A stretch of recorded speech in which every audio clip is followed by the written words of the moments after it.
Hello, everyone. Tom Fox back with Mike and Melissa Novelli for another episode of Pawtastic Friends, the Paw Talk. This is a show where we get to talk about some of the most special animals that have gone through the Pawtastic Friends Enrichment Program. Michael and Melissa, welcome back. Hi, Thank Tom. you, Thank you. Tom. So, who do you have to tell us about today, Melissa? So we'll start out with Zuma. Zuma was a special little girl that found herself into rescue. She was in a boarding facility for quite some time, had a little bit of an injury to her leg, maybe from jumping in the kennel, a little hip issue. But when we put her in the program, we started her in swim because we thought that might help with her mobility and help increase muscle and really be an aid to rehabilitating her leg and her hip. Then, after she started into swim, we started her into training, and she just loved it, excelled, smart as a whip, loved problem solving, just a great gal.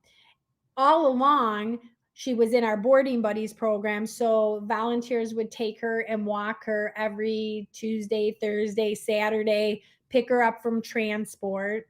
And that being said, two of our great volunteers, Tom and Nancy Richards, just fell in love with Zuma.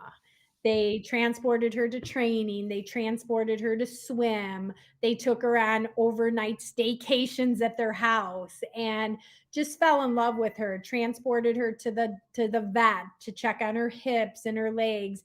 Then they fostered her because she needed to have a more peaceful place instead of in a kennel where barking dogs surrounded her and she was jumping around. So they took her into their home and gave her a peaceful place to recover and rest her leg. And it just did wonders for her. So, all that being said, she actually was up for adoption and somebody happened to be interested in her, but Tom and Nancy couldn't let her go. So now she became Zuma Richards. They adopted her and she's living life large and living her happily ever after. Melissa, I heard you say something I'd not heard before, which was problem solving. Can you tell us about the problem solving part of your enrichment training program? So, problem solving activities and puzzles where they hide treats and they have to solve the puzzle. Problem solving is also involved in our nose work program because they have to search and solve puzzles by finding the treats. And it's such an amazing task for them because it's like running outside for like 2 miles or 3 miles. It exercises the mind and it really exerts a lot of energy and keeps their mind sharp, but really keeps their energy level maintained. Okay, next up we have Pama. Okay, so Pama, this is a crazy one here. Our location of the Enrichment Training Center is Pama Lane. So I was in Chicago on a business trip, and one of our trainers says, "I think somebody tied a dog to the fence." So she sends us a picture. There's a bag. There's a leash. There's no dog. We're like, where's the dog? So the people behind us, the dog got off the leash and they held the dog over there behind us in the building. And we're like, okay, now what do we do? So we reached out to one of our rescue friends, Animal Network. They took the dog in. And since it was tied up to our fence, we paid for all the dog's medical because, we want all the dogs spayed and neutered. We paid for all the dogs boarding and we paid for all the dogs training. And Melissa, every dog she meets, she wants to take home. If it was up to her, this house would be full of 101, not Dalmatians, but pit bulls and Chihuahuas and everything else. So Pama eventually got adopted, but that was one of the cases where the owner couldn't take care of the dog anymore and, just basically tied the dog to the fence, hoping we could help, and we did.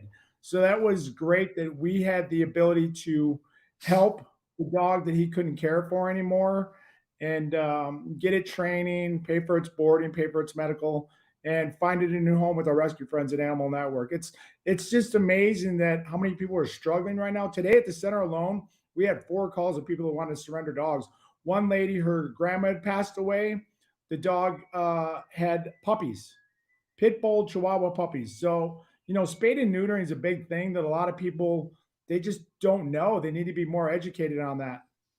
That's a great point, Michael, because having spayed and neutered dogs is a huge health issue, not simply for the dogs, but for any offspring they might have, and really for a wider variety of animals as well. And that message, everyone tries to bring that message, and we still need to talk about it. I remember growing up as a kid and watching The Price is Right. Bob Barker at the end of every show, have your pet spayed and neuter. But people hear it, but they don't do it, and that's what causes a lot of problems. Because my dog's cute. It drives me crazy hearing somebody's got a pit bull, but I just want them to have 1 litter. Well, that's great. They're going to have 10 puppies, and then if that dog gets another dog pregnant, it's just a never-ending cycle. It's a never-ending cycle, and the dogs suffer.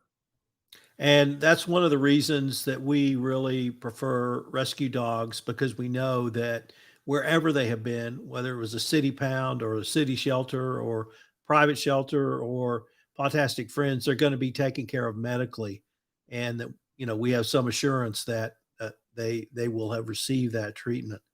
So, do you currently have a dog or a puppy that you've got that you could tell us about? So we're going to talk about Shakira. And Shakira is about 6 years old, and she's a little chunky pit bull. She's like a little barrel. And this dog is amazing. She comes on Mondays, and she is so excited. She can't wait to get into the center. And she's actually been in the program since 2018. That's how long the dog's been in boarding. So 5 years.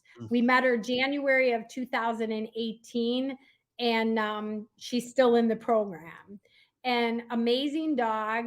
She excels at agility. She's like an Olympian, zipping through tunnels, jumping over hurdles, and climbing the A-frame. And she just can't get enough.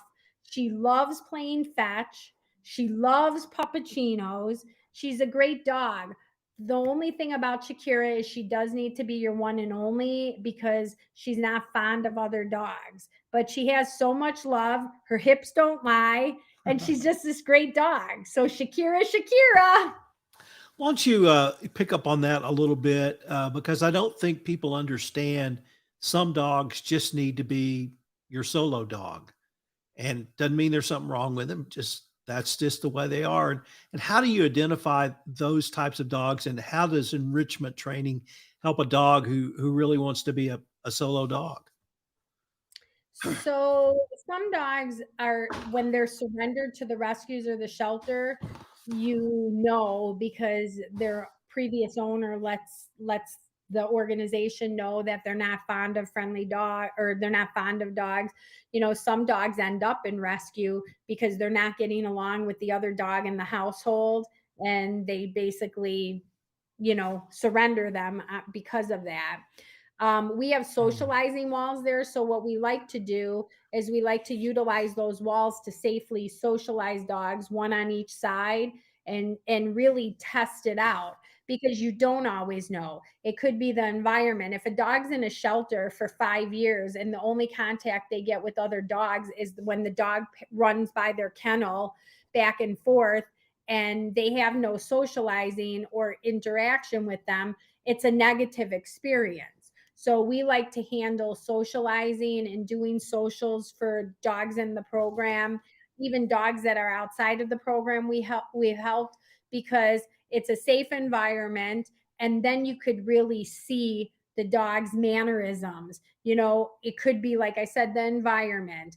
Then once we feel that it might be a good fit, then we could take the walls down and walk side by side, and then eventually drop the leashes where the dogs can be together.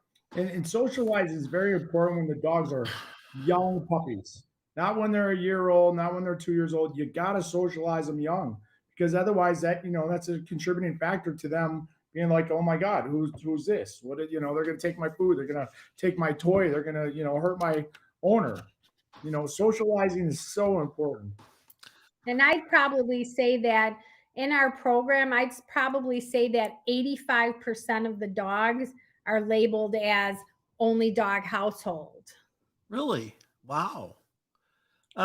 Let's transition over to, I know you've got a big fundraiser coming up, and I wanted to spend a little bit of time for you guys to talk about that again.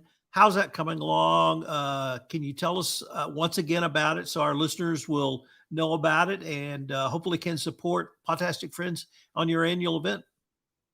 The events are so much work. We've got an incredible team. They were there all day today, putting together baskets and putting together raffle prizes. And it's just a lot of work doing the events. And you just hope the community comes out and supports, our mission to help these homeless rescue dogs because, they deserve it. So we have local entertainers coming. We got 31 vendors. We have food trucks. We're hoping to have some media coverage. But the main thing we do these events for is to raise funds. So the easiest way for us to raise funds is people that donate. So individual donors, corporate donors, people that just want to help, change the lives of these dogs because they don't choose to be in a boarding facility that's basically jail 24/7. So, this is our biggest event, our block party, and we're looking forward to Sunday. And then we're looking forward to Monday when we get the rest after. And then Tuesday. So tell us what time on Sunday. It's 10 to 4, 10 to 4, And 10 a.m. to 4 p.m. once again, your address.